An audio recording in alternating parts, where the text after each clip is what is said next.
We are back. Good evening, ladies and gentlemen. Welcome to the Talking Cricket podcast.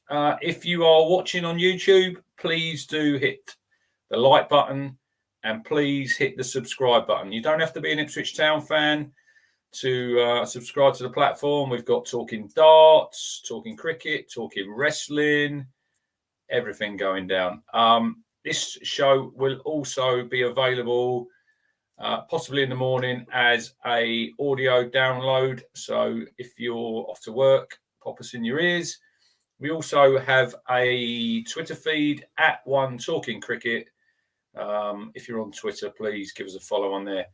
So tonight's show is titled Green Shoots of Recovery.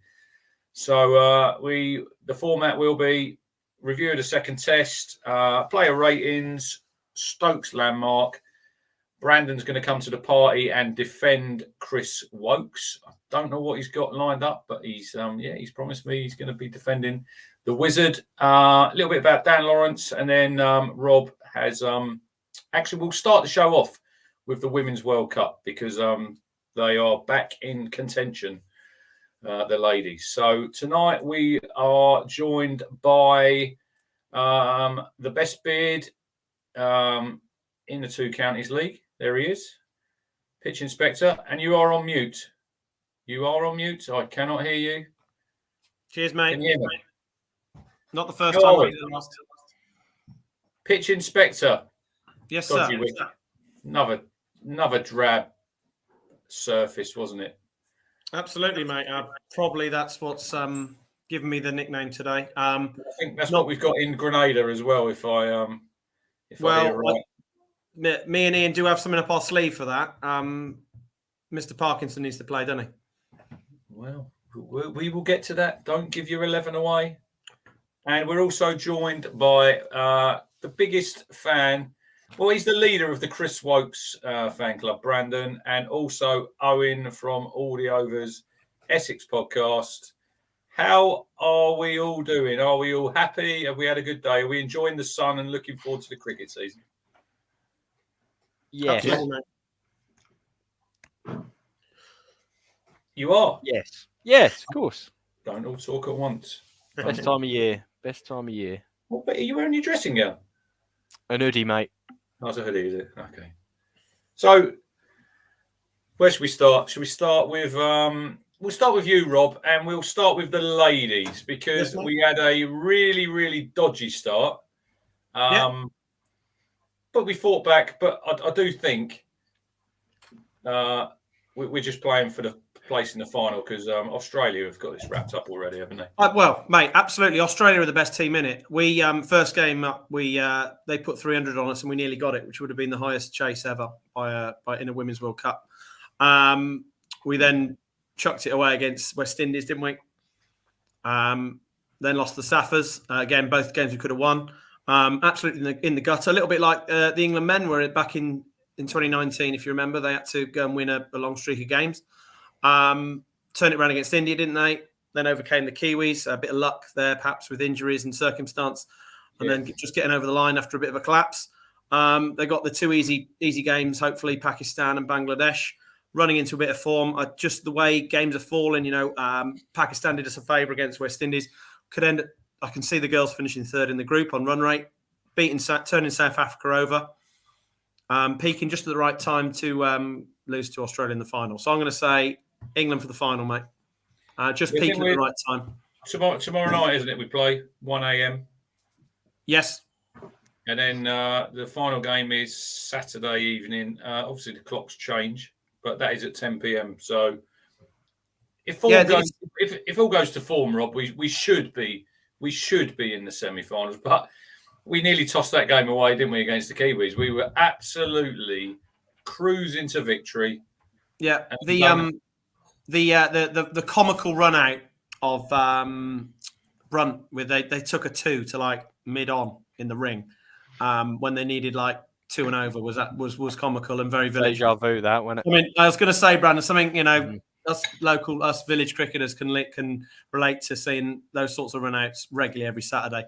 Shambolic. I think there's some loose elements to the 11. I think some people are in the team based on reputation and not necessarily on performance at the moment. I do think that Eccleston Sophie Eccleston is rated the number 1 bowler in the world. She is class apart. I'd love to see a bowl like at top level fellas. To be honest, she's absolute class. Eccleston keeps doing it every single game. Nat Siver and the skipper as well, Heather Knight. They've done absolute sterling jobs for the girls. But I think there might be an overhaul after this World Cup. Yeah, to be honest, mate, moving forward. Interesting comment there from Chris Boyd. He says, "Give Oz ladies a trophy now.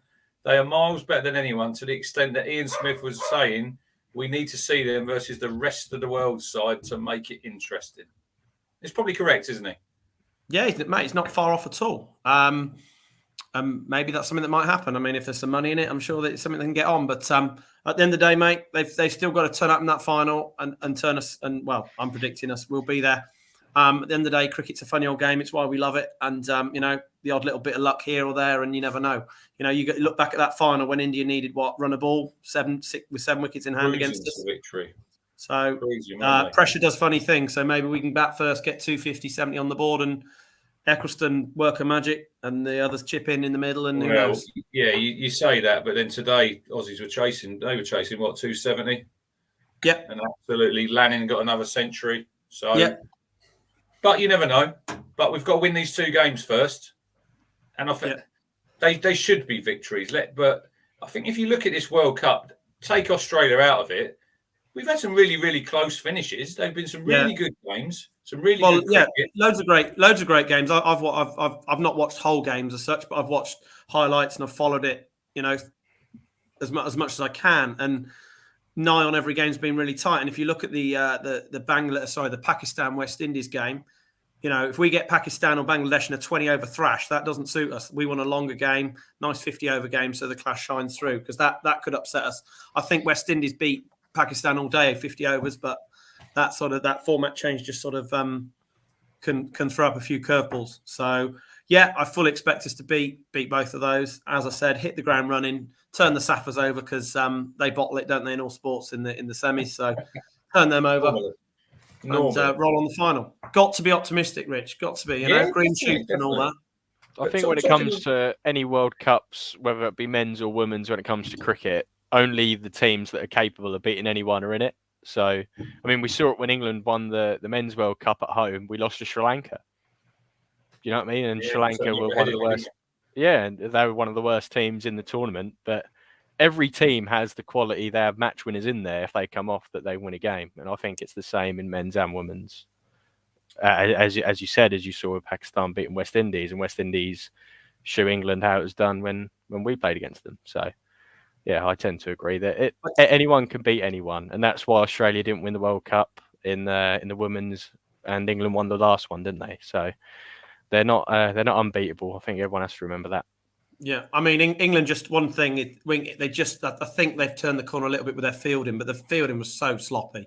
The amount of drop catches and just bumbles, just poor bits of fielding. Hopefully they can turn that round, and they're just spending a lot of time on that and just sharpening up a little bit, because there are just sometimes the odd element of villageness creeps in, and we just want it to be as high a standard as possible all the way through. So get behind the girls and watch when we can.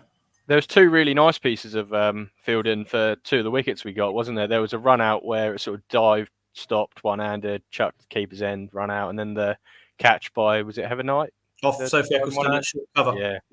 Yeah, very nice. So the men, it was another draw. So I'll just go through the scores for people watching. England 507 for 9 declared, 150.5 overs. West Indies batted for 187.5 overs and scored 411, including Brathwaite, who scored 160, and he batted it 11 hours. And how many balls did he face, Brandon? Do you know? I know that in the match he faced something like 570 odd, was it? He faced 673 balls in the match, and it was the most since 1962. He faced 489 balls for his 160 in the first innings at a strike rate of 32. And I think he had about 411 dot balls. Yeah, I saw that. I think he did he face the most dot balls? Because obviously, when they show the list of the amount of balls faced in an innings, the two names in the top three was when Brian Lara scored stupid runs, and I can't imagine he faced many dot balls in getting 400 odd. So he done what his team needed him to do, didn't he? And it's the way he bats, and I think that's what you need in Test cricket, is someone who's happy to grind out runs. I know that I grew up really only knowing sort of Cook, Strauss, opened the batting for England when I was younger.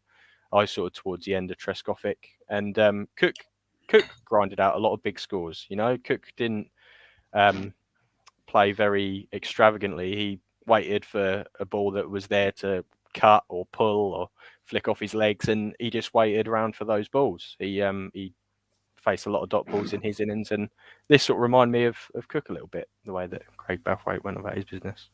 Proper Test batting, isn't it, Owen? Yeah. I thought it was good. It was also good to see like a full five-day Test match as well, given how much people have been having go at the longer format in the press the last couple of years. And also, I thought not just the batting. I thought probably it was later, but also England's bowling. I thought was like nice, proper Test match bowling. Although obviously the pitch made that quite hard. Yeah, because if you look at Leach's figures, Owen, in the first innings, 69.5 overs, 3 for 118, and it is hard on them pitches because there's not a lot of life in them, is there really? No, it's awful. I think, Leach was great, especially as a lot of people have written him off from the Ashes series. It's nice to him to get confidence back. Also, Mahmood as well. I thought he bowled he bowled really well. And I think it showed just how life of the pitch was. There's only, someone can correct me if I'm wrong, there's only 2 slip catches in the entire Test match. Yeah, both in the last innings, Yeah, so I think that just shows you there was very little there for the bowlers to work on, which was probably why it's such high scores in batting. So England, second dig, 185 for 6, and then Windies 135 for 5. I know you say, Owen, it's good that you got a 5-day test, but with the amount of like 2020 around now, the IPL's about to start. Is this the type of wickets that we really want to be seeing in Test cricket? No, I don't think it was a very wicket at all. I think it was really poor. Not like poor as in rubbish, but just in terms of a spectacle, especially in a country like West Indies where they apparently are struggling to attract the younger generation to the game compared to like playing basketball, and also seeing the T20 and the CPL. Although I do think they take a bit of caveat with these countries aren't affluent like where we live. They haven't got the resources available, which could be a reason why they can't produce pitches that quite as good quality. Because it's not just a new thing; it's this historic thing with the West Indies producing substandard pitches. They were also saying, Rob, about obviously because of COVID hit, and they've really been struggling out in the Caribbean, and you just got to look at the amount of tourists that were there. I think there was 8,000.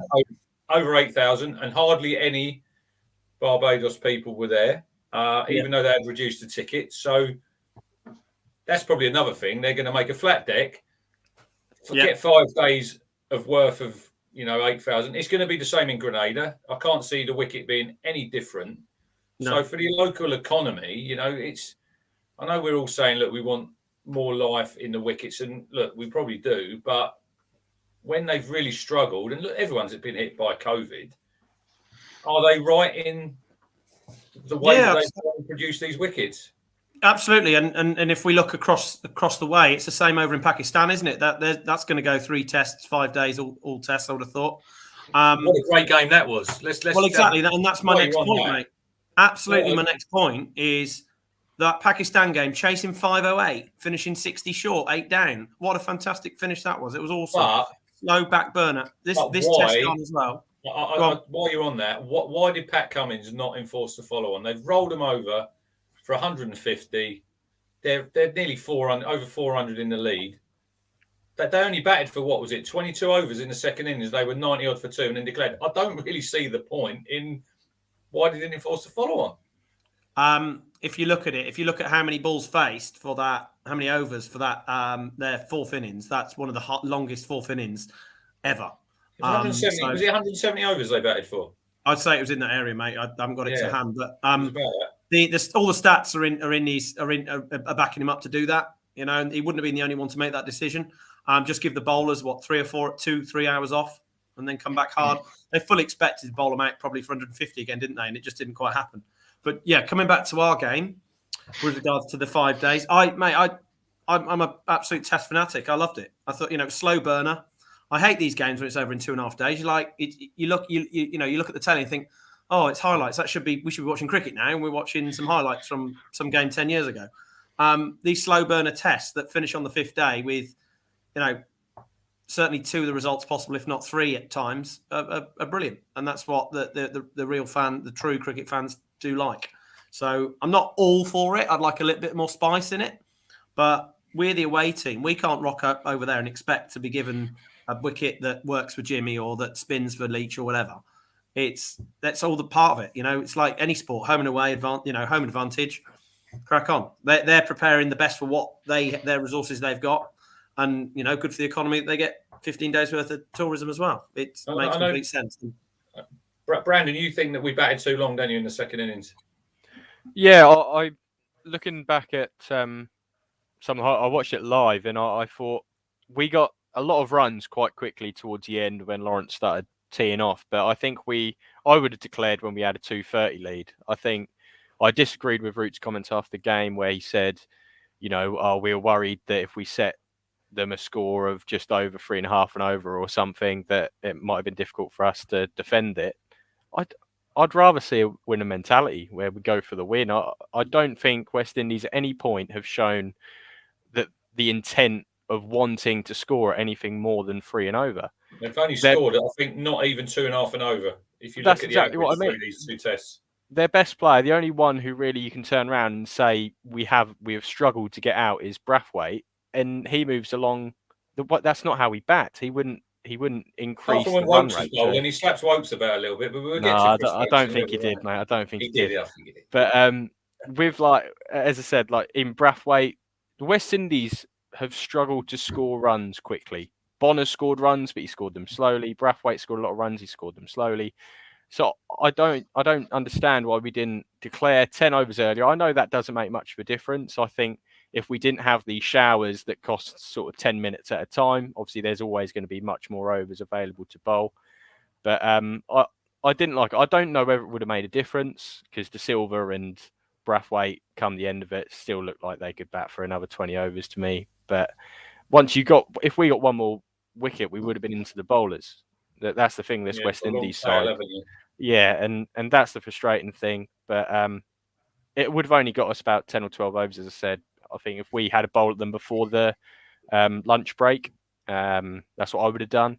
But I'm not the England captain, unfortunately. So, but then if you flip it, Owen, we've scored 507 in that first innings. We've been on top all the way through. Why should we give them a sniff? Because you give them 230 in, say, 70, 75 overs, one decent partnership would break the back of that game. And then you think all that hard work we've done, it's all been thrown away. Yeah, I do wonder whether this is maybe the hangover from the last few months. So the fact that England have been losing, they've had the whole country on their back about poor performances, and it's a case of if you make that gamble. I do agree with Brandon's point. I think we should have gone for that, and it'd be more interesting as a match, and we could have won. But I do think have we got to the mentality now in that camp where it's just don't lose. We can't cope with losing anymore, and also. When was the last time we posted a score like this? It's been quite a while. So maybe that winning is a habit idea. If they're not used to being in that scenario for quite a while and they're quite down and glum, then maybe they've forgotten how to put teams under pressure and to win matches. Hopefully it's not the case, but I did. That's what when I was watching it. I thought the only way this could be they'll be doing this tactics is because they're just scared of losing. Yeah, I don't disagree with that because we haven't won a Test match for a long while. But I wasn't too unhappy, Brandon, with the declaration. I just we could. Hindsight's a wonderful thing, and Joe Root has said that maybe we probably batted a little bit too long. But I just think you don't want to. Is that a hangover with his captaincy? That we're not used to winning games. Do you think? Do you not think that if we also set them 230 and it looked more gettable for West Indies, that would have also created more chances with their batting? Yeah, possibly. Because Brathwaite had no intention of scoring any any runs. I know he finished on 50 odd, but all of them. Brathwaite, Blackwood coming out and scoring slowly. They never wanted to chase it. I think if we dangled the carrot a little bit further down, and they thought, let's try and win this game, that would have created more chances for us as well to take Have you read that comment on the screen there? Gov, can we block Craig? Read it out. If people are listening on audio, they won't know what's on the screen. Come on, read it out. Can we block Craig? Rob, can you read that comment out for me, please? Yeah, of course, mate. It says Portsmouth Craig, time to drop Woakes away. Now statistically the worst Test match seamer away from home in the world! ! ! What a great segue into Chris Woakes. So I said to you today, can you give a defence of Chris Woakes for us? Yeah, let's just look at this. What have you got in your locker for us? Let's look at the West Indies seamers who have bowled on this same pitch that we're judging Chris Woakes on. We all agree that Jason Holder is an unbelievably talented bowler, especially he's shown that in the West Indies. In the first innings, he had figures of 1 for 76. Alzari Joseph, another good bowler. He's quicker as well, so he has a bit more on flat pitches. 1 for 109. Jaden Seals, who I've been impressed with. I think we've all been relatively impressed with him. He's 20 years old, decent little bowler. 1 for 55. And then I've also had a little look at people like Broad and Anson's figures when they were bowling in Australia. I've taken a couple of the innings away from that. Broad in the second Test match, first innings, he had figures of 1 for 73. In the fourth Test match, because he only played 2 games, I believe, he had figures of 0 for 31 in the second innings of the fourth game. James Anderson, second Test match, first innings, 2 for 58. And in the fourth game, when he played, first innings 1 for 54, and the second innings of the fourth game 1 for 34. So if you're looking at these on the whole, I think that a lot of the pitches, other than maybe 2, in which Woakes has played in one of those games and bowled really in one of those innings and took 2 for 54. Outside of that, two of the games that we played on, the pitches haven't been flat. In the case of all England bowlers have struggled, and even Australian bowlers have struggled to the extent that England got past 250. So I think it's very hard to judge Woakes based on that. As I said, he played 2 games in the Ashes. One of them, he took 254 on a pitch which had something about it. The other one was crap. And I've just given you the figures of 2 of England's best bowlers bowling over there. And I've just given you figures of all the West Indian fast bowlers who we've all been relatively impressed with at times. And they're used to bowling on decks like that. And they've got nothing out of it either. So I think people have to start realising that if we don't pick someone who swings the ball in the team, like that's why we picked Woakes in this, and the ball's swinging, there's people like Mahmood, I think Mahmood is better in terms of using the seam, reverse swing later on in the innings. If we took Woakes out of that and let's say we put Overton in there, you haven't got an out-and-out swing bowler if the ball starts swinging round at any point. So I think Woakes gets a lot of stick. His stats aren't brilliant. I'm not saying they are. What's his average overseas? I know that it's above 50, but as I've said in a previous podcast, one of the stats I saw, the same point in James Anson's career, his average bowling away from England was 49. So I think that the only way that Woakes is going to get better abroad is by bowling overs. And he's someone who gives everything. He's a decent fielder. He's someone who we need with the bat at the moment. I think, especially with how fragile England's batting lineup's been over the last few years. On this wicket, Brandon, these wickets are flat as a pancake. If the top 7 can't get the runs, I don't think we should be relying on Chris Woakes to hit a quick 40 at number 8. How many times have we had to rely on them? I know we're looking at this series. I'm saying now this is what they call the red ball reset. Now moving forward, Chris Woakes is how old now? Is he 33? 33. There you go. In his prime. So, in English conditions, I will give you that. Yeah, I agree with you. Away from home, I don't think we should be persisting with him any longer. As I said, my point is... I know it's hard for you to take. No, I understand that, and we'll get to our teams later on. But I think you need someone who's different to the rest of your bowlers. And I think Woakes is different to everyone else in the squad in the aspect of that he's a swing bowler. I know that it's not swinging much, but he had two went past gully by a matter of meters in terms of the second innings. He bowled a 4-over spell, 2 outside edges from John Campbell, missed the fielders by not much. And his that spell of 4 overs in second innings was probably the best spell I've seen him bowl with the new ball. I know it's saying a lot considering he bowled none for 15 or whatever he went for. But I think with the squad that we've got and the fact that we don't know how fit Robinson is, I think he's someone we need in the team. Because if we do show up to Grenada, if it's any different, if at any point it is swinging in the air, England are going to be short of a swing bowler without Chris Woakes in the team. That's my point on it. But I know that we're probably going to turn up to a motorway, so it's neither here nor there. Right, I'm going to give, because I know your thoughts on Woakes. I'm going to give the casting vote to Owen. Does Chris Woakes survive?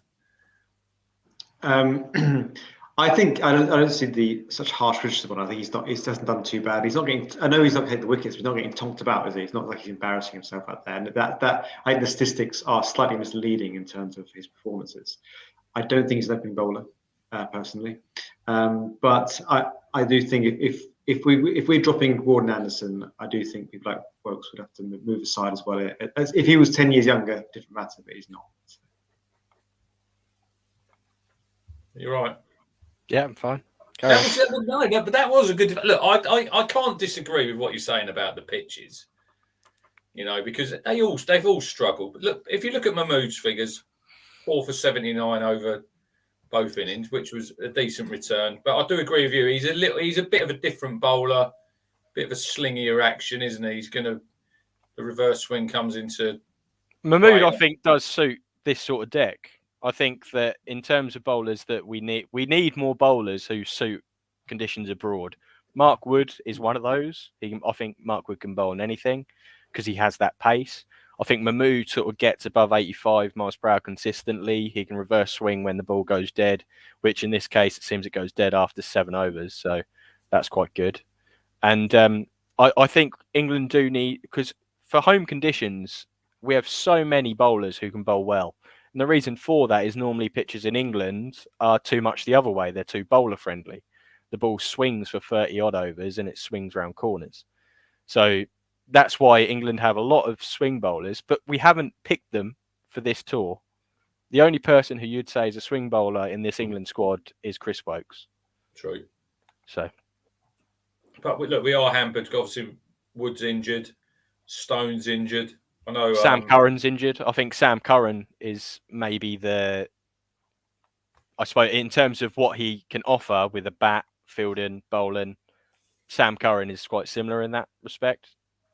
And he's also a swing bowler, but we haven't got those available to us. So I think when we get fitter, I don't think Woakes will make the squad. Whether that be in England or abroad. You've got Archer. You don't think at home? You don't think at home he gets in? No, I think Archer, Wood, I think will play anywhere. Archer's out. Archer's not. I don't think Archer's playing in the Test all summer, is he? They're just No, but in terms of when people get fit, that's what I mean. I think Archer, Wood, nailed on. Ollie Robinson, I think, sort his fitness out. England obviously like him, and I can see why. And then you've got the likes of Mahmood, who I think will probably break in, and if he doesn't Fisher? get in the game, what did you think to Fisher, Brandon? I saw someone say, just remember Fisher's name for future quizzes when it comes to one and done in England careers. I don't think he done badly. As I said, I'm not going to give any harsh words on any seamers bowling on these wickets, because I think to run in and bowl as many overs without wanting to kick the stumps down at some point, they deserve credit. So I was impressed with his. I think he went for 4 the first ball he bowled, got slapped through covers, and then he got a wicket, and he did bowl in good areas. I think he probably got the littlest out of any of the seamers in terms of off the pitch or in the air in terms of movement. It was very much up and down. And at international level, when you're bowling up and down, you're not that dangerous, are you? So, but I think it's worked, because if Robinson and Overton had been fit, Owen, I don't think Fisher or Mahmood would probably have been playing. So we need to find out about these these guys and see what they've got. And surely this is what this tour is all about. And we'll come on to our 11 soon, and we'll probably talk about Ian's favourite man, Parkinson, because he's just the drinks carrier, isn't he? So far, not just over here. He's been on tour before, and he's not got a gig. So surely he should come into the reckoning for the last test. Yeah, I think one of the positives is the fact that we've been able to see some of the players really shine. Mahmood, I thought watching him was brilliant. I was very critical. I still am upset the fact that our best bowlers weren't taken, but the fact that he's had good opportunity, he's shone through is amazing. And the same with Lawrence as well, giving us basically a second chance, and he's shown what he can do. Especially with the fact that he could play at 2 tempos is incredible. So there's some real positives come out of this. Do I think they're going to cause selectors a headache if they just want to pick the best 11? I'm not sure if they perform well enough to justify themselves. If you want to put a proper full England 11 when everyone's not being rested, that'd be very different. Just to touch on this, if we had Broad and Anderson in this squad, I don't think any of the results would have changed. I was watching Mahmood, that second spell when he got the 2 wickets. I was there watching that going, if Anderson was bowling now, I think there'd be a different story. You're saying that 1 wicket went to tail. I think with Anderson, we've got into the tail. I think the only difference would have been that Braithwaite might have been under a bit more pressure in terms of the new ball. That would be the only difference, because after 8 overs, that ball stopped swinging the whole time. He's got that fear factor as well, is it? Some bloke you never heard of running to bowl, but where you're going to play each ball on its merit. Whereas the world's greatest ever seam bowler, when he stood at his mark, you're nervous.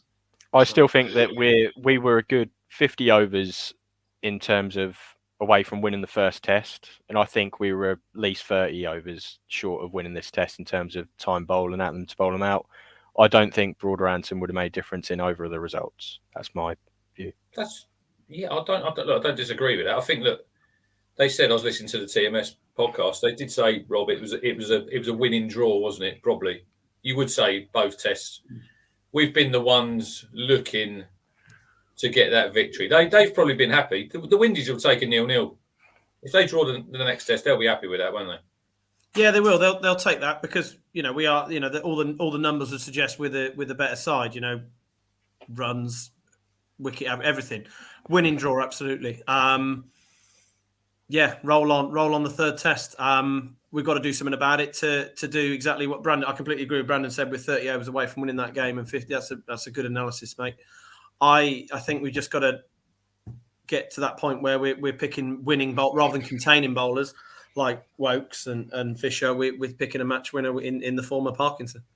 So Legacy Bates there in the chat. Mike Brown says, do the panel think England will win the Ashes in the next 10 years with the crop of players we have or coming through? What do you reckon, Rob? Yeah, absolutely. Because, someone in 10 years, some kid could be 10, 12 years of age at the moment and come through and be 20 and be awesome. So that is a long period of time. Don't forget, was it the pod a few months ago? We had the England under-19 boys did well, didn't they? They got to the final. Could have won that. I'll flip that question to you because I think we'll win the Ashes in England. Yeah. Will we win the Ashes That's exactly in what Australia? I thought. Because that is obviously the holy grail because we've only done it, twice in my lifetime.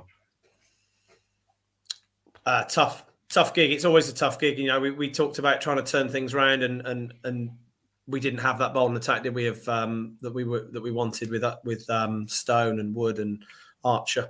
Whether or not that would have been the difference, I don't believe so. It's a really tricky question. I think I agree with you, Rich. I think we can win it at home. Absolutely. Can we go down there? Well, if you look at it, Cummins is late 20s. Stark's 30, 32. Hazelwood's older than that, I think. Boland's older than that. Lyon's got to be 36, 35. So it could be a case of more. How much better can we do? The Aussies have not got a great record over here. I don't think they've won over here since 2001. Oh, they haven't. That's going to be the next series. I think it's not this summer, it's next summer, isn't it? When the Aussies are over here. This is probably going to be Australia's best chance of winning in England. It's got to be a talking cricket on tour at some point in that series. It's got to be. Yeah. But I agree. I think England will. I don't think England will lose a home series in the next 10 years. I think that the conditions between England and Australia. To Australia, you say? Yeah, I don't think. I think there's such a difference in terms of how the wickets play in England and Australia. That's why both teams are cancelling each other out when we play at each other's home. When Australia come over here, it's all swing, and that really does suit all the England players. Whether the pitches are, I know that a lot of stick went towards the pitches and standard of pitches in England for when we lost to Australia in Australia, but I think there's such a bridge between the level of pitches in either place. That's why teams that just suit them, and that's why the other team can't catch up to them. That's how I look at it. Yeah. But I think that'll be we've got to win. Look at the next games. I think the problem with England, Owen, is we put everything into the Ashes, don't we? We always pin our hopes to where we're judged, whereas it should be win the next test and then look at the series we've got coming in the summer. I think sometimes we look a little bit too far ahead, don't we? Yeah, I don't know if you listened to James Anderson on Eddie Hearn's podcast recently. There's No Passion, No Point, what it's called. Yeah. He gave a quite nice thing about when they want to become the best Test team in the world. They looked at how do you win against every single team to hit that pinnacle. I think that's obviously one of in our recent times the best England team we've seen. So it'd be nice to go back to that mentality. Whereas we seem to have lost since Flower left. We seem to have lost that completely. And you're right that we just look between one Ashes series and the next. And even the last one didn't seem to be like we were picking our best team, or one that was peaking at the right time, at least. So the whole strategy is not working at all. One thing I do find I'd love to learn from Australians is their troughs are never really that bad. So it's since the 90s when I started watching cricket. Everyone's always said, "Oh, wait till they lose Warren, wait till they lose McGrath, wait till they lose Ponting, wait till they lose Gilchrist, then they'll be struggling." They've always managed to get players to come in and just start performing at the best level. They've never collapsed on the league tables. Whereas England, we seem to have these huge peaks and troughs that don't seem. We seem to struggle to iron out between generations. That's what we're seeing right now. Yeah, exactly. That's what we're trying to find out now, aren't we, Brandon? What we've got coming after Broad and Anderson. But a lot depends, I think we said it the last time, who the director of cricket is who comes in. If Anderson and Broad play again for England. Yeah, I think they will. I think we'll see them this summer. And I'm sure if they are going to be, I think they'll have to have a sit-down meeting and sort of discuss where they're at with whoever comes in. If they have no intention of playing them away, I think this summer might be the last of Anderson. I think Broad's still got a couple of years left in him.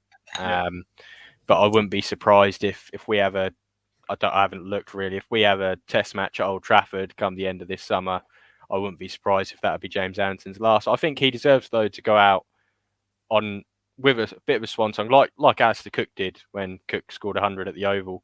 I think Anderson deserves that. I really do. But Cook was in the team, wasn't he? Would you bring Anderson back? Say he was not selected the series. Would you bring Anderson back for that one test match? But I would bring him back for the home series to win the games because he's the best bowler in English conditions. So I think that he'll be in the team anyway. I just think that going past this summer, he's older, isn't he? I think he has to continue to bowl to stay in shape. And I know that he always comes back and looks like he's got younger.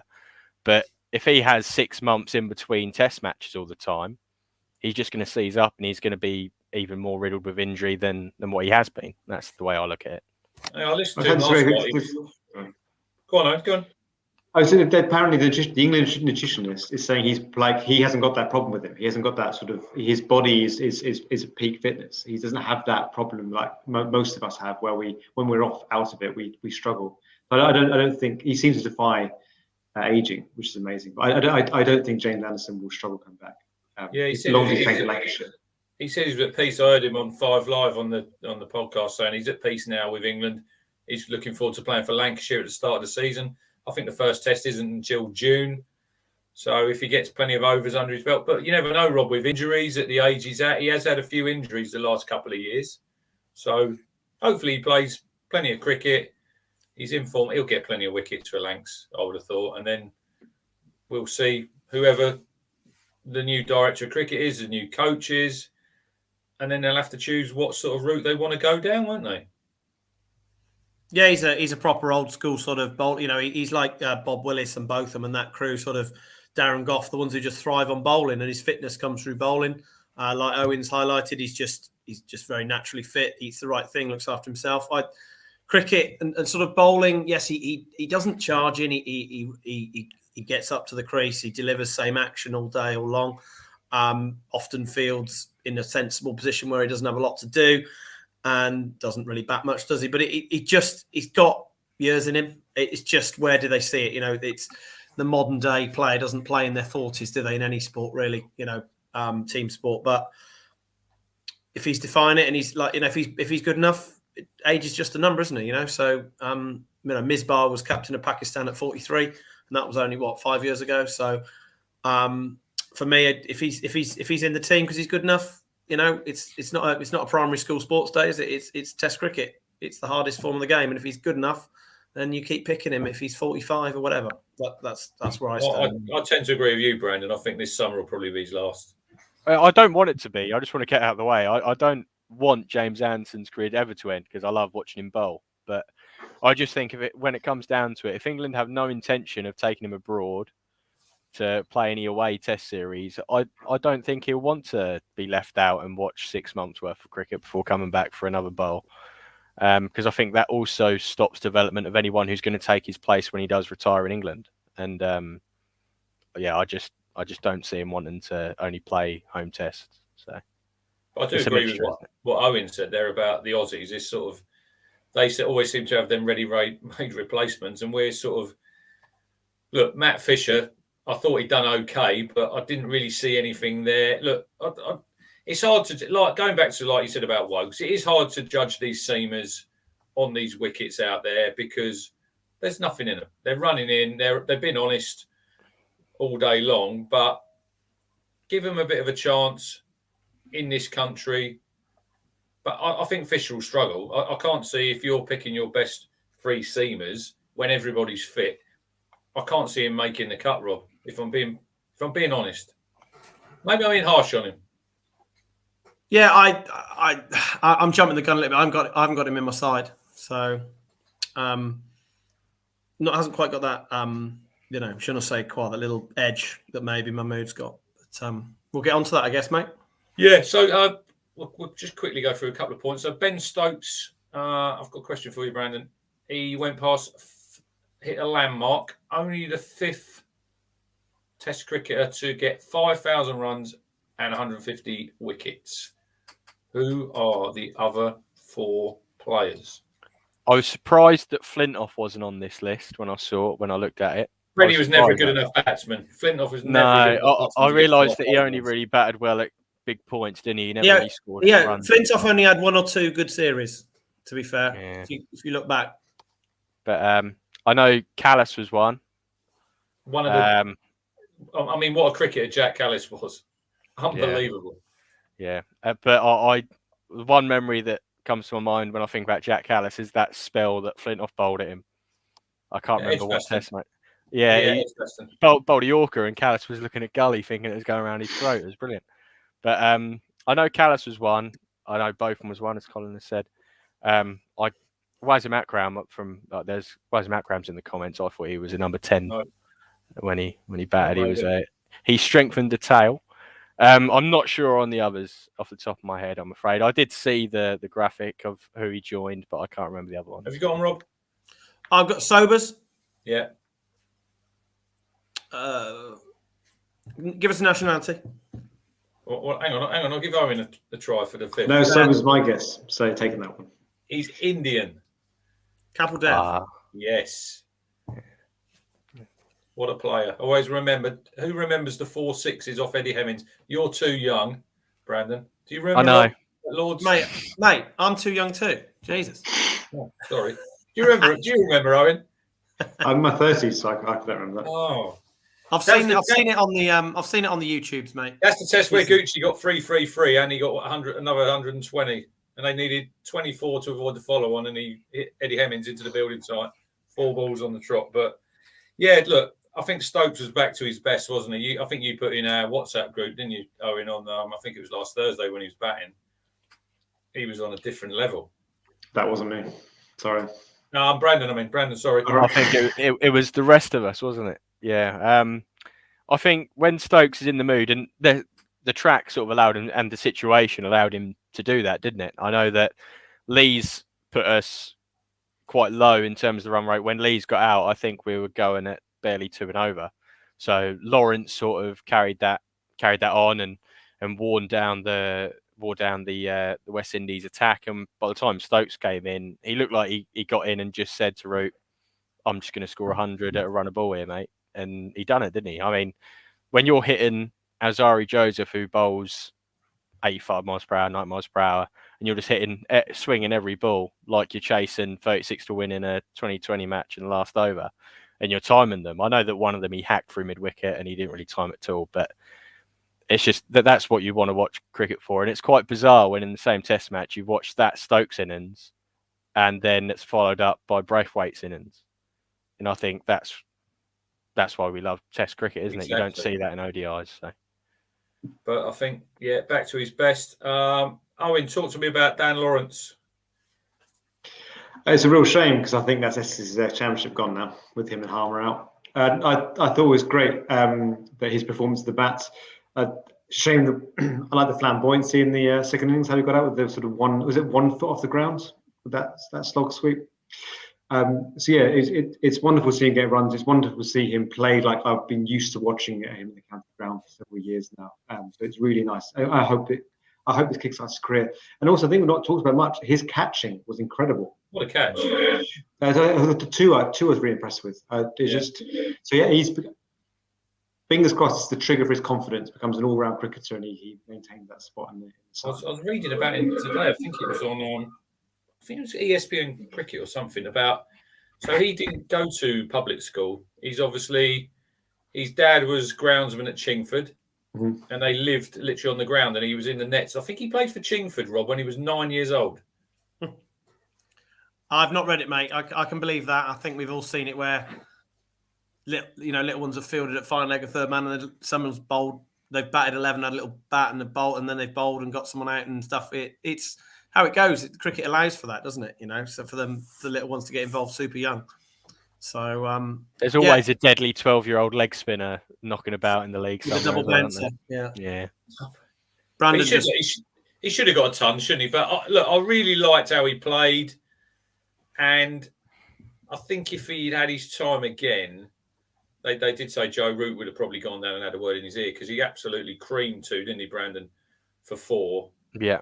I thought it was good bowling by Holder because he dragged him a little bit wide. He probably knew that his blood was pumping, the adrenaline was going, and he thought if he bowled it out there again, he's probably going to have another go at it. But I think there's a ton for him around the corner if he just goes about the game. I didn't like they were likening him to Peterson, and I'm thinking, no, it's not for me. Let's not put any. Lawrence is much better. What about his bowling? Let's talk about. Look, his batting was great. I think his bowling is. I think he's more dangerous than Leach. I know that you're looking at the stats, and Leach has got more wickets, but he's bowled God knows how many more overs. I put in our chat on in the first innings. I think he'd bowled 2 overs at one point. I think it was probably about 110 overs in at that point, and I was just like, I don't know why Lawrence hasn't bowled as much. And you could see why, because he was turning it and he was getting bounced, he was getting turned.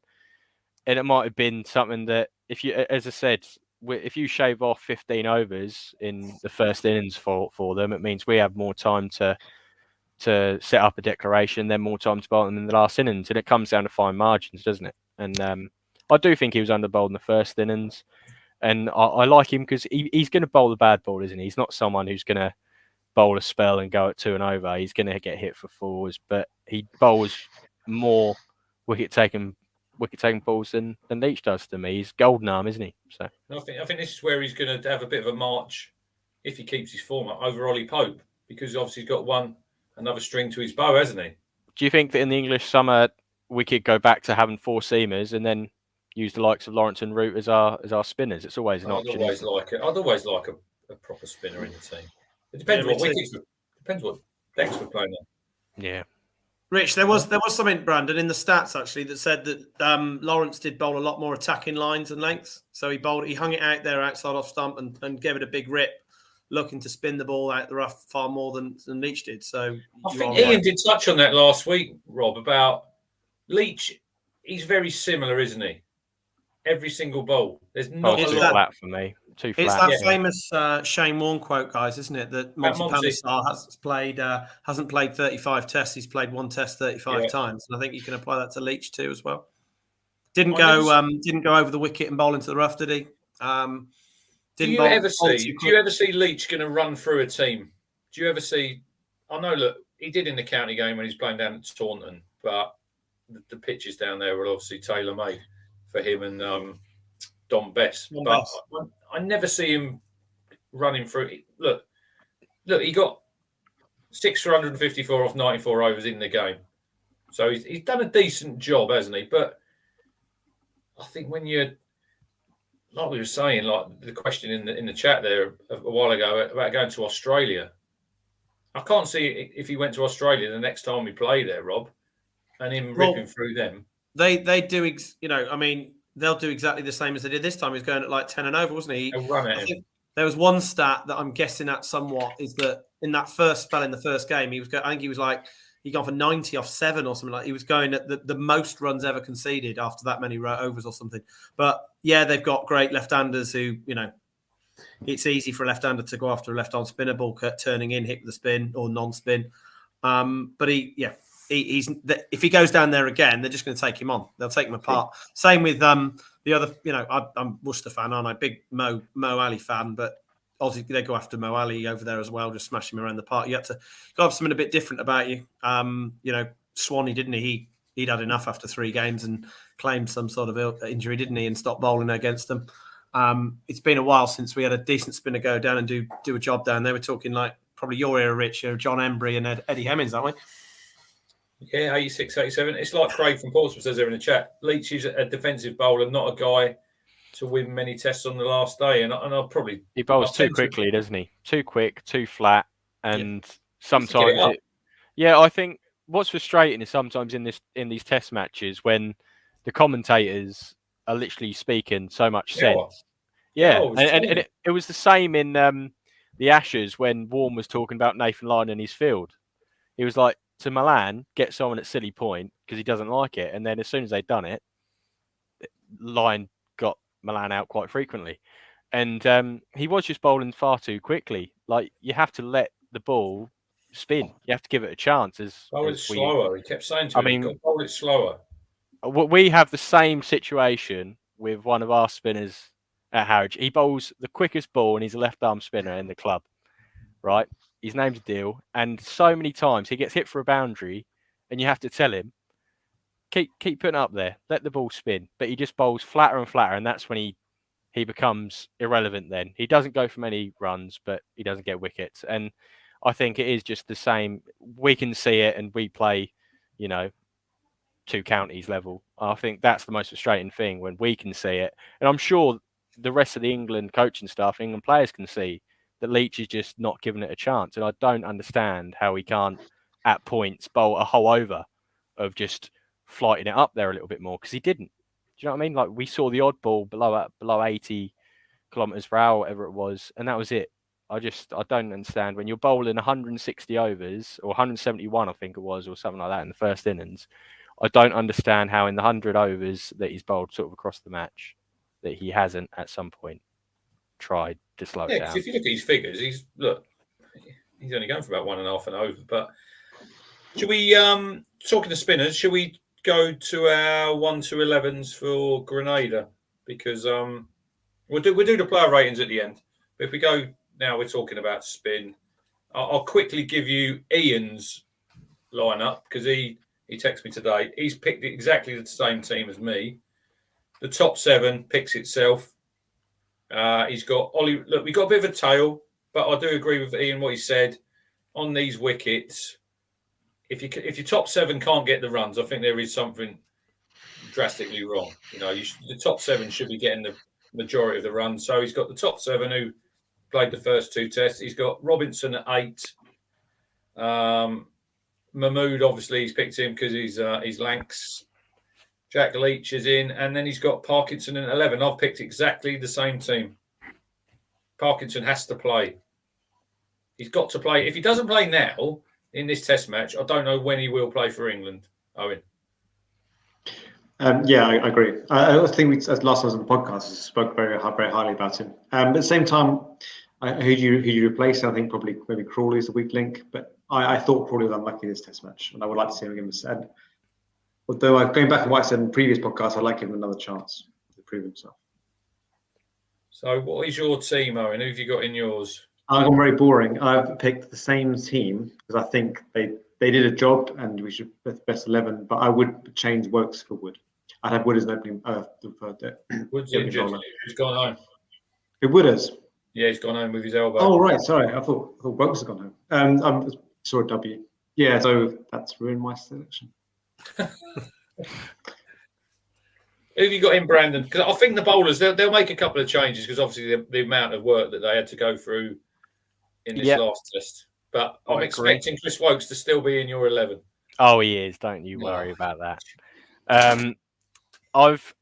With the situation, we've known that we're probably going to go on play on another flat deck in Grenada. I think if we didn't have Lawrence and Root who can bowl, I think this might be a situation where we might have gone for two spinners. To be honest, with the expectation that I have of these pitches, I wouldn't have been surprised. But for that reason, it's only me one spinner. I'm going to play Parkinson.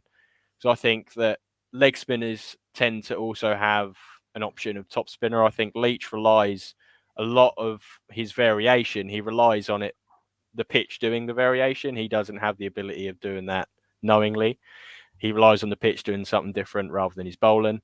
I think Parkinson, I'm sure he has a top spinner and whatnot in his arsenal where that would help in terms of the way that Brathwaite especially tries to smother the ball. If he gets that little bit more bounce with a top spinner, that's how you'll probably get players like that out. So I'd bring Parkinson in for Leach. If Ollie Robinson's fit, I'd bring him in for Fisher. If not, I would probably bring Overton back in for Fisher, to be honest. Not that Fisher's done badly. I just think that Overton, with his height and his bounce, might just offer something more. And he might offer, if we want to go to the short ball bombardment, I think Overton can do it. So your four bowlers are Woakes, Overton, Mahmood, Woakes, and Parkinson. Chris Woakes survives, Rob. Unbelievable, mate. To be honest, with the bare cupboard that we've got, I've kept Woakes in. My side's the same as yours and Ian's, Rich. Top 7, and then Woakes, Robinson. Woakes isn't in mine, and Ian. Oh, who have you got? Yeah, Richard and Ian don't have sense, mate. We've binned him. We got Robinson, Mahmood, Leach, Parkinson. Yeah, I put Robinson in for Mahmood and Parkinson in for Fisher. We just got to play Parkinson. I think the thing is with the leg spin, which means if you look at the lineup, you've got a leg spinner, a left arm spinner, 2 off spinners. You've got all the bases covered there. And, I think the way you get Brathwaite out potentially will be the leg spinner because you've got fielders around the bat. If he's block, Brandon touched on it with the top spin. If he spins one, brings one back in googly, brings the bat pad into business, he could be the man to get out the Raul Dravid-esque wall for the Windies. I think Parky can run through the tail as well because they won't be able to pick him. I am building him up a little bit, but when was the last time we were able to get excited about a leg spinner enough? I think it's time to see what he can do. Absolutely. I just think he's going to bring more to the party than all the seamers that are on offer, with maybe the exception of Robinson. I think Robinson is, I've said it before, he is sort of the next cab off. He is our 3rd rated seamer behind the big 2, won't be mentioned. His stats at Sussex and also in tests and everywhere back it up. Has he froze? He's frozen with a lovely beard, though, hasn't he? So who's the real winner? Rob, take yourself out. Come back to us. He has froze, hasn't he? He has gone, I think. If not, he should go. Yeah. Great still of him. But look, there you go. Colin knows, doesn't he? Look, some sense there in the comments. Brilliant. Well, Colin is still saying Ipswich can get in the playoffs, Brandon. So we win 7 games, and who knows? He's Still, back. Look, he's moving. Oh, are you back? You froze. Yeah, I don't know what happened there. Everyone else went all blurry and stuff. So I think I've made my point. Parkinson, great to see him playing. English leg spinner. Not seen one of such ilk since Ian Salisbury and Chris Schofield. Schofield, I remember him. Oh my lord! I think we've got to be brave. It'd be interesting because we've obviously batted these last 2 tests. If Windies win the toss, do you think they'll be brave enough to try and go for the victory? They'll bat first. Whoever wins the toss will bat first. Yeah, definitely. But if Windies win the toss and bat first, do you think they're going to be brave enough? I think they'll bat the way they've batted and got runs this series. You know, you look at Bonner, Brathwaite, even Blackwood when he's got runs. All of them have worked for their runs. I don't think the way England have bowled will allow you to score any differently either. I think that's one thing we've got to touch on. Is I think England bowlers have been more disciplined than West Indies. I don't see the match being much different, regardless of who bats first. No, I think you're 100% correct there. Right, so we go to our player ratings. We will start with Owen, please. Okay. So I've got the openers just down as sort of in around the 5-6 mark. I don't know you guys, but I just write. I've for years now written the opening partnership off. It's like I wait for it to get over and done with, and then we get onto the real batting. I just because since Strauss, it's not clicked, is it? So now I just accept it's poor. So I've got Root. I've got 8. Lawrence I've got quite high on an 8.5 because of his fielding. I think we don't give enough credence to actually how important fielding is. Without that, the scores would be a lot higher than they are. Stokes on an 8 as well. I've put Woakes on 7. I thought it was quite harsh. I thought it was really unfair of him when he's trying to get in the team. He's brought into a scenario where he's asked to sort of up the tempo a bit on his natural rate. It's quite a tough ask. Woakes, I've got a 5. I'm not as harsh on everyone else as people have been. Same as Fisher. I was trying to back you up there, Brandon. It's okay. Or am I placed in the first team still? So Fisher, I put on a 6, given how it incorporates inexperience into that. Otherwise, a more experienced bowler could probably down a bit more 5. And Mahmood, I've got up on an 8 as well. I really liked his style of bowling, and especially in the second innings when you get that sort of those 8 overs he bowled. I really enjoyed watching that. What about Leach? You've got Leach and Bairstow as well. Oh, sorry, I missed those out. So I usually have a pen and paper, that on my phone. I have to scroll around. Bairstow, I've got as a 6.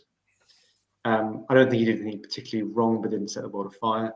And then Leach, I've got as a 6 as well. Brandon? I got Lee's 4. I put a message in on the first day. I said, I hope that England bat for 3 days so he gets to 50. Very harsh. No, it's nothing against him. It's not his sort of match in terms of the second innings. It's not the way he wants to play. In the first innings, as I said, I think in terms of looking at how the rest of them batted outside of Crawley around him sort of makes it look like there was probably more runs out there than what there was.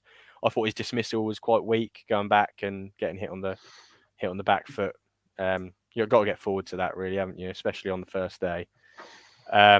Crawley, I've given a 5. Thought he played well in the second innings for his 40 odd. Once again, it's a sort of situation when these 40s, if there was more time, they weren't batting for the declaration. There was more runs out there for them, aren't there? If they weren't batting selflessly. So I've given him a 5. He also, I think he took a nice catch in the slips and he assisted one in the second innings as well. So he got a 5. Root, I've given. He spilled one more like. He assisted Root, didn't he? No. Yeah. Root, I've given an 8. Big runs in the first innings. I was surprised when they show a graphic of averages against spin. Did you see that Keaton Jennings was in? Yeah, he was well up there. Couldn't believe it. He averages 49 against spin. What about seam? What did Keaton Jennings average against seam? Because it's not very high. About 2, I reckon, or 0.5. I've given Root an 8. I've given Lawrence and Stokes a 9. The reason I've given Lawrence and Stokes 9s and Root an 8 is down to the review that we didn't do against Blackwood. You know, you've got to look at occasions which could have altered the game. And that's one of. I know that Stokes has turned around to him and said, he's the one you should be blaming. It's going down leg. It's going down leg. It did look though live. If you watched it live, it looked like it was going down leg all day long. Yeah, but for me, and the misuse of the free that we use in the first innings were crap. But I think sometimes they just take a punt, don't they? And you know it's not out, and you think he's waiting till that last second, and he thinks, "I'll have a quick look." But when you have possibly 150 overs odd in the field, you need at least one up your sleeve for one that you think's out. And I think that we took one punt too many, and the one that we should have taken a punt on. You know, at that point, I think we had 2 or 3 left, so it was weird that we didn't take one. Lawrence, I've given a 9 because I think everything that he done this game impressed me. The way he batted in the first innings, the way he batted in the second innings, the way he bowled, the way he fielded. The only reason he didn't get a 10, if he got to his 100 in the first innings, those extra 9 runs. He obviously doesn't fancy buying jugs, does he? Because 9 runs off 100, 9 runs off 50 in the second innings. So we'll leave that there. Stokes a 9 because his first innings was him at his best. And the way he bowls, he just gets something out of the pitch, doesn't he? When all the other seamers don't, he seems to find something. So gave him a 9. Best over 5. Didn't set the world alight, but set up the declaration quite well in the second innings. I thought that when he got out should have been when we declared. Folks have given a 5. Again, maybe another possible occasion where it has altered our chances of winning the game was I think he missed a stumping for Braithwaite in the first innings just after he got past 100. I know that we're looking at that. He's already got to 100, but he probably faced another 150 balls after that. So he got another 60 runs. So I've given him a 5 with a batting. I'm not judging him down for his batting. I think he got a 30 odd in the first innings, about a run a ball with Woakes, and he got about a run a ball in the second innings, but it's not really his game. Woakes have given a 5. Good 40 with a bat in the first innings, obviously what he's picked for. You are clutching. No, I don't think he bowled badly at all this game. I think that the edges that he got seemed to not go to hand. He was a little bit unlucky, but he didn't go for many runs. And I just thought he bowled good disciplined lines and lengths. And when you're not getting anything out the surface, that's all you can do. And he done that better than any of the West Indies bowlers in my eyes. So he gets a 5. Fisher gets a 5. Mahmood gets a 6.5 for me. I think that he was underused in the first innings. I think that Fisher came on for a second spell before Mahmood came on for his first on that. When was it? Whichever afternoon we put them into bat. I think it might have been the second, third. Yeah. So I think 18 overs it took before he got a bowl, and we bowled Fisher twice, and that confused me a little bit. I think he maybe a bit underutilized, unlucky in the first innings, but a really nice Yorker that hit the guy's toe just outside the line, and obviously had that no ball as well. Leach, I've given a 7 for what's in his arsenal. He bowled really well. I just don't think he has enough in his arsenal to win Test matches, which we need him to do. As I sort of touched on, I think all the variation he gets isn't from what he's bowling; it's what he gets off the pitch. He can't think, "Oh, I'm gonna get a bit more bounce on this one. I'm gonna get this one to spring up, get this to turn a little bit more, turn a little bit less." He's purely reliant on what he's bowling on, and that's why we've all picked Parkinson, because a leg spinner always has that ability of switching things up on a bit more variation that he's choosing to, not just relying on the pitch. So I've given him a 7. It would have been better if he, obviously, I thought to myself, if Leach doesn't win us the game, really, or, doesn't really put us in a position to win the game, then I think we should bring Parkinson in. He didn't win the game for us. So that's why I'll bring Parkinson in. Yeah, fair enough. Rob? Yeah, okay. Brief tour, pretty similar, nothing outrageous to what we've already heard, Rich. Lees, I gave a 6. I thought, at the end of the day, he set us up nicely with his 30 in the first dig. Set a nice tempo. Well, not a nice tempo, but just set a platform that allowed Stokes and Root and let Lawrence to play their way. If we'd have been 30 for 3 like normal, would Stokes have played that innings? Who knows? And actually, I know it was only a few balls, but on the fifth morning, he knows his Test career is on the line, but he just came out and swung from the hip, and I've got a lot of time for that. And I think the England management might have seen that and thought, fair play to him. Didn't just put himself first. So I give him a 6. Crawley a 5, a bit of a quiet game. Root, Brandon, spot on, mate. I agreed with you. I had it written down as well. That non-review on the LBW took him down to a 9 for me, but he was utter class in the first innings. He looked like getting 200, 300, when he was going. Lawrence, 9.5 for me. I just thought, it's great to see. He's like just a proper club. He's sort of, he's very watchable. He's not quite box office like Stokes, but he gets people, get people out the bars to watch Lawrence the way he bats and the way he bowls. And he's just good around the boys, like we touched on last time. So I give him 9.5. Stokes, 9.5 as well. He's just absolute lion, isn't he? Absolute hero, Stokes. The runs were reminiscent of that knock in South Africa a couple of years ago when him and Johnny put on loads and he got 250. Ran in, bowled loads of overs again.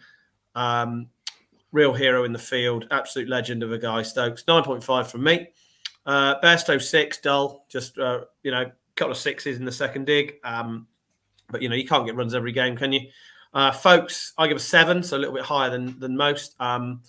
Again, just class. Great to see a proper wicketkeeper just doing his job. The easy take, standing up, catches back. You talk about Leach bowling 95 overs, which is more than a whole day's play. Folks has kept wicket for that amount of time too, which is a phenomenal effort for very few byes and one sort of half chance missed. Woakes, he did get 40 on a flat bed against seamers who've been bowling all day. Ineffective with the ball, 3, rubbish. Fisher, 4, didn't bowl much, didn't do much.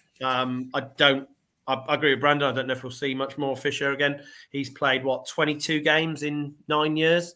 Brandon's now turned his camera off because I think he's crying. Good, that's what we like to see. Here it is. Who's next? So Fisher, I don't think we'll see much more of him again. We might do. I can't see him playing certainly more than... He won't get to 10 tests, I really don't think. Happy to be wrong. But he needs to either do something with the ball or put on 10 or 15 miles an hour. Leach, I give a 7.5, and that's almost exclusively for effort. Like I touched on before, he bowled over a whole day's play on his own. Brandon touched on it, no real variation. Just bowled the same ball, bowled pretty straight. Brathwaite taps it back, repeat. Should have gone over the wicket. Should have bowled it slower.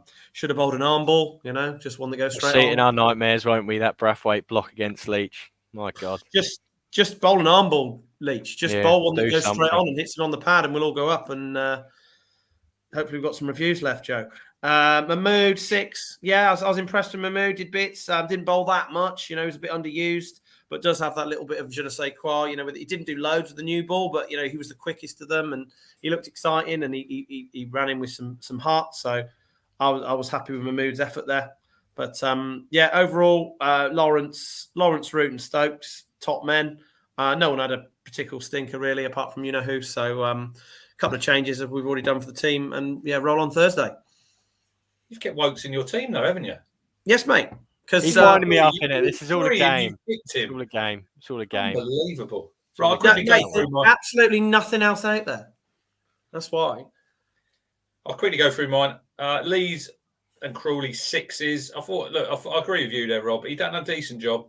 I know he chewed up a lot of balls, but we've too often we've been 20 for 3. So he was slow. He's got a couple of scores. I agree with you. I liked how he batted in the second innings because he knows he needs runs, and he's got caught on the boundary. Probably a bit of a poor shot, but he's had a go. Root gets a 9. I think he's only about 100 runs away from 10,000. He'll be the youngest. But he needs to do it this test because I think by the time we play in June, I think he'll be older than what Cookie is. Was at the time. So I've given him a 9. Stokes a 9. Johnny Bairstow, quiet game. I'll give him a 6. Dan Lawrence, he gets a 9 as well. I think I totally agree with you. Class act just needs maybe rein it in a little bit. You know, he'll probably, if he had his time again, I think he'd have got a ton. There's no, he wasn't going to get it that night. Just not out. Come back the next morning, knock them runs off. Folks, I was given a 6. Yeah, decent game behind the stumps. We've got a few runs.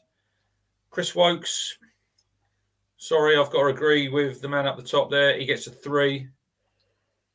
Probably just for his 41. For his bowling. Unbelievable.